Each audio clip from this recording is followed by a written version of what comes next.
ഞാനൊരു ദൈവത്തെക്കുറിച്ച് പറഞ്ഞു തരാം. നിന്റെ വീടിനകത്തേക്ക് കയറി വരുന്ന, നിന്റെ അടുക്കള മുറിയിൽ നിന്റെ അടുത്തിരിക്കുന്ന, നിന്റെ ബെഡ്റൂമിൽ നിന്നോടൊപ്പം കിടക്കുന്ന, നിന്റെ നിന്റെ നിന്റെ തെരുവുകളിൽ നിന്നോടൊപ്പം സഞ്ചരിക്കുന്ന, നിന്റെ ഊടുവഴികളിൽ നിന്നോടൊപ്പം യാത്ര ചെയ്യുന്ന ഒരു ദൈവം ഉണ്ടെന്ന്.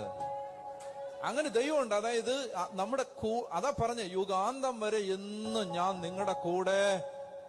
And we need to explore the reality and the depth of this statement. നമുക്ക് ഇതിന്റെ ആഴം കുഴിച്ചെടുക്കണം, ഖനനം ചെയ്യണം.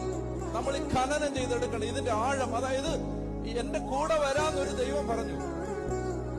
And we never explore the intensity of the statement. നമുക്ക് അതിന്റെ ആഴം നമുക്ക് കണ്ടുപിടിക്കാൻ നമ്മൾ കണ്ടുപിടിക്കാൻ ശ്രമിക്കുന്നില്ല. നമ്മൾ ഈ അനുഗ്രഹം, ആ അനുഗ്രഹം, അത് ഇത് ഇങ്ങനെ നടക്കുക. എന്റെ വീടിനകത്തേക്ക് ഇറങ്ങി വരുന്നൊരു ദൈവം ഉണ്ടെങ്കിൽ പിന്നെന്തിനാ ഞാൻ ഓടുന്നേ? അങ്ങനെ ഒരു ദൈവം ഉണ്ടെന്ന് ജസ്റ്റ് ഒന്ന് ഓർമ്മിക്കാൻ വേണ്ടി ഞായറാഴ്ച അല്ലെങ്കിൽ